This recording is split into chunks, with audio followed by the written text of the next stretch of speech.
Hello and welcome back to another episode at Talks at Fatherland. Today we'll be talking about the apartheid in South Africa. This topic delves into the origins, impact, and enduring legacy of apartheid in South Africa. With me on this topic is Femi Bamidele. You're very welcome. Thanks for having me. And I am your host, Fiona Nana. Without further ado, let's delve into today's questions. Talks at Fatherland. So, Mr. Femi, what were the core beliefs driving apartheid and how did it reshape South Africa's society and politics? Yeah, apartheid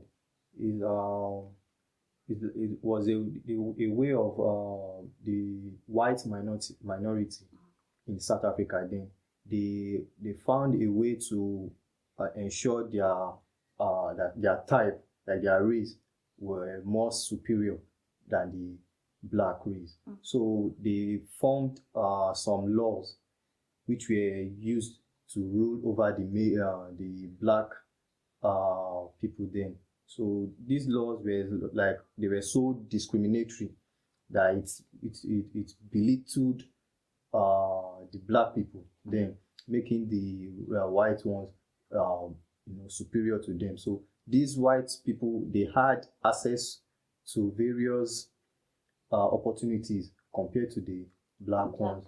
Yeah. So it's really messed up their economic and structural. You're giving access. We're giving much more privileges to the whites than the blacks. So tell us the psychological trauma and the societal effects. Yeah, the apartheid left various psychological trauma, especially for the black people then.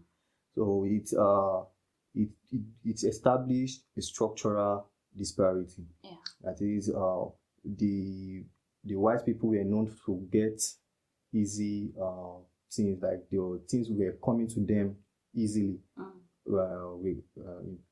unlike their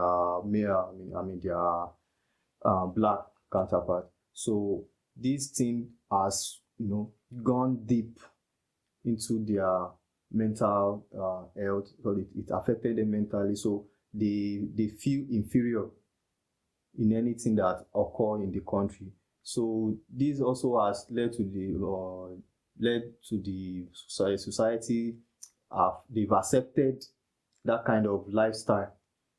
That they've accepted the fact that they're superior to them. So anything the black people community tries to do, they don't give them much attention. Yeah. So it's really affected them then. Talks at Fatherland. Okay, so I would like you to explain the pivotal role of global pressure and internal resistance in ending the apartheid. Yeah, the global pressure and the internal resistance were the two main forces which came together to ensure that the apartheid ended.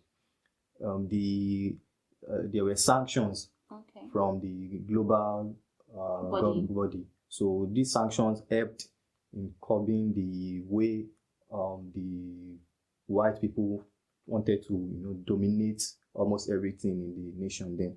So also boycotts from the black community, because they were in charge of some menial jobs that were also important in the country. So without them doing those jobs, it will also affect the white people. So they had no choice than to at least come down to their level again because of the boycotts from the black community. Also, last one, activism which was led by figures like Nelson Mandela, also helped. Yes, it was. It was very instrumental. It was very instrumental. Ending the apartheid then. Okay.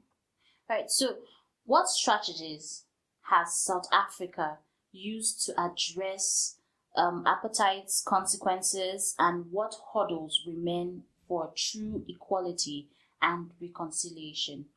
Yeah, South Africa has used various methods, in reducing the consequences the apartheid left behind. some of which are we have the truth and reconciliation. They called people who are involved mainly that will be able to spread the news. So they called them and they talked about the facts and the truth behind the apartheid. And so maybe probably the guilty side, plead for forgiveness and every day try to reconcile between the both parties. Also, they tried land reform, which was a way of how lands were owned then. Probably most good land were owned by the white community, so they had to make everything balanced, so there won't be any superiority between both parties.